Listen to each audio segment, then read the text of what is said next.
अस्सलाम वालेकुम वरहमतुल्लाह। जी नाज़रीन, मेरे साथ मौजूद हैं हमारे बहुत प्यारे दोस्त हाफिज़ बाबर अली। हाफिज़ बाबर अली क़ुव्वत बसारत से महरूम लेकिन ज़िंदगी से भरपूर एक नौजवान हैं, जिन्होंने ज़िंदगी के मसाइल और उसके चैलेंजेस से हार नहीं मानी। इब्तिदाई तालीम से लेके जामिया पंजाब की एमफिल प्रोग्राम तक का सफ़र इन्होंने इंतहाई मुश्किल और कठिन वक्त के साथ तय किया, लेकिन शिकस्त तस्लीम नहीं की। आज हाफिज़ बाबर अली साहब के साथ नशिस्त का मकसद सिर्फ़ और सिर्फ मौजूदा वक्त में इनको जो परेशानियां हैं, स्पेशली हायर एजुकेशन कमीशन की तरफ से जो इनका जो रिसर्च है उसकी अप्रूवल ना होने की वजह से जो ये परेशानियां फेस कर रहे हैं, उसके मुतालिक गुफ्तगू करना है, ताकि ये गुफ्तगू हर ख़ास व आम तक पहुँचे, हायर एजुकेशन कमीशन के अरबाब इख्तियार तक पहुँचे, ताकि वो हाफिज़ बाबर अली के लिए जो हो सकता है अमली कदम वो उठाएँ। तो मैं गुफ्तगू की दावत दूँगा जनाब हाफिज़ बाबर अली को। बिस्मिल्लाहिर्रहमानिर्रहीम। अस्सलामु अलैकुम। मेरा नाम हाफिज़ बाबर अली है। जैसा कि इन्होंने बता दिया है कि मैं एमफिल कर रहा हूँ, तो मैं अपनी बात एमफिल से ही स्टार्ट करता हूँ, ताकि ज़्यादा इंतज़ार ना करना पड़े व्यूवर्स को। तो एमफिल में 2013 में मैंने एडमिशन लिया और मेरा जो सेशन था वो 2013 टू 2015 था। मैंने जब रिसर्च वर्क शुरू किया तो ये रियलाइज़ हुआ कि मेरे पास ऑडियो लाइब्रेरी नहीं है। ऑडियो लाइब्रेरी पूरे पाकिस्तान में कोई भी ऐसी ऑडियो लाइब्रेरी नहीं है जिसमें आप एमफिल और पीएचडी की तहकीक कर सकें। लिहाजा मैंने उस वक़्त ये फ़ैसला किया कि मैं अपनी लाइब्रेरी ख़ुद बनाऊंगा। मैंने लाइब्रेरी पे काम शुरू किया, तो यही वजह बनी मेरी परेशानी की कि मेरे एमफिल के थीसिस में देर हो गई। और मैं ये बताऊंगा आगे जब ये मज़ीद मुझसे सवाल पूछेंगे कि कितनी देर हुई और क्या मसला मेरे लिए बना।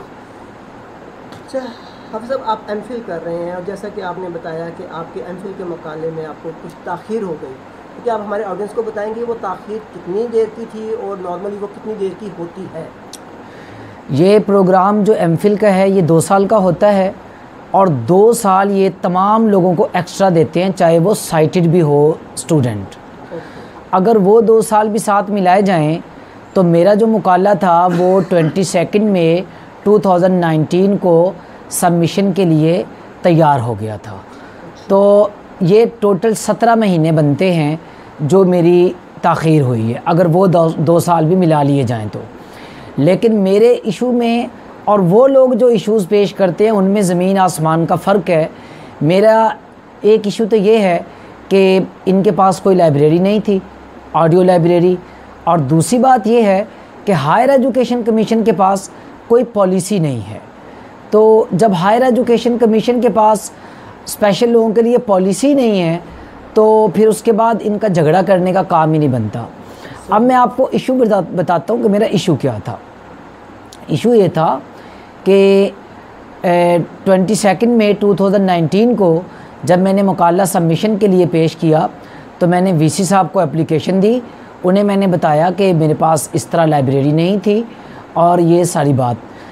तो ये मामला काफ़ी तूल पकड़ता गया और 1 अगस्त 2019 को मेरी वीसी साहब से मुलाकात हुई और मुलाकात में ये तय पाया कि एक लेटर जो है वो हायर एजुकेशन कमीशन के नाम लिखेंगे मेरे सुपरवाइज़र। तो 8 अगस्त 2019 को मेरी दोबारा मुलाकात हुई, तो वो लेटर मैंने वीसी साहब को दिया। लेकिन उन्होंने वो लेटर जो है हायर एजुकेशन कमीशन के चेयरमैन को नहीं भेजा, बल्कि इससे पहले जो वो काम कर चुके थे उसी के मुताबिक इन्होंने मेरा जबरन रीएडमिशन किया और 26 अगस्त 2019 को मेरा वाइवा भी हो गया। और वाइवे के बाद इन्होंने ये मौक़िफ़ इख्तियार किया कि अब आपको 1 साल 5 महीने बाद रिज़ल्ट मिलेगा। अब ये सरासर ज़्यादती है कि जब मेरा वाइवा भी हो गया है तो 1 साल 5 महीने बाद रिज़ल्ट देने का क्या मतलब है? ठीक। अच्छा हाफिज़ साहब, ये बताइए हमारी ऑडियंस को, जब फ़ैसला आपको लगा कि ये मेरिट के ख़िलाफ़ हुआ है तो आपने हसूल इंसाफ के लिए क्या क्या कोशिशें की, किन किन लोगों को अप्रोच किया और उसका आपको क्या फीडबैक मिला? जी, उससे पहले मैं एक जुमला बता दूं ताकि ऑडियंस को कुछ फ़ायदा हो जाए कि ऑडियो लाइब्रेरी का मतलब ये है कि लोगों से किताबें रिकॉर्ड करवाना, क्योंकि हमारे पास कोई ऐसा सॉफ्टवेयर नहीं है जो उर्दू और अरबिक इस तरह पढ़ सके जैसे एक इंसान बातें करता है। तो ये बात जो है ना व्यूवर्स के लिए बहुत ज़्यादा फ़ायदेमंद होगी। अब जब इन्होंने ये फ़ैसला मेरे हाथ में दे दिया कि आपको 1 साल और 5 महीने बाद देंगे हम रिज़ल्ट कार्ड, तो मैंने हायर एजुकेशन कमीशन के चेयरमैन, गवर्नर साहब, वज़ीर आला, वज़ीर आज़म और सदर ममलिकत को एक ख़त लिखा। उसमें मैंने उनसे लीगल एड भी मांगी और मैंने उनसे ये सारी बात जो है वो ज़िक्र की कि किस तरह मैंने लाइब्रेरी बनाई है। और मैंने बल्कि उनसे ये भी कहा कि जितना मैंने काम किया है, इंसाफ का तकाज़ा तो ये है कि मुझे प्राइड ऑफ परफॉर्मेंस मिलना चाहिए, ना ये कि मेरा रिज़ल्ट लेट हो। लेकिन अफसोस की बात यह है कि मेरे इस लेटर का जवाब नहीं मिला, और इससे भी बढ़ के ये है कि मैं अपने लेटर पे या अपनी एप्लीकेशन पे सिग्नेचर नहीं करता, और मेरी जो डाक होती है वो फ्री डाक में जाती है। अगर डाक खोलने वाला अंधा ना हो तो उसको वैसे ही पता चल जाता है कि ये किसी स्पेशल पर्सन की डाक है।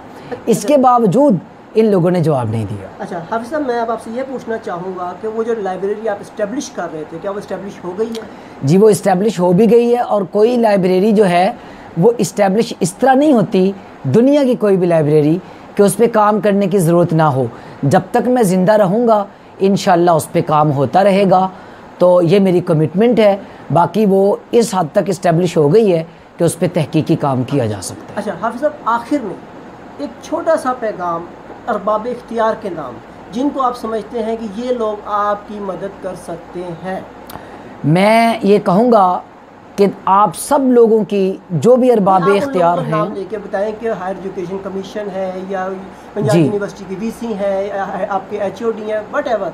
जी, मैं सबको, मैं तमाम प्रोफेसर्स, तमाम पार्लियामेंटेरियंस, तमाम वकला, तमाम सहाफ़ियों और तमाम जजेस से ये बात करना चाहता हूँ कि आप ऑडियो लाइब्रेरी का मतलब समझने के लिए एक फार्मूला मैं आपको देता हूँ कि आप ख़ुद या अपने घर में अपनी किसी बेटी से, अपनी किसी बहन से, अपने किसी भाई से, क्योंकि ये आपकी ही बेटियाँ और बहनें मेरे लिए रिकॉर्डिंग कर रही हैं, आप उन्हें कहें कि वो एक किताब रिकॉर्ड करें, आपको और उन्हें ख़ुद ही समझ आ जाएगी कि ये कितना मुश्किल काम था।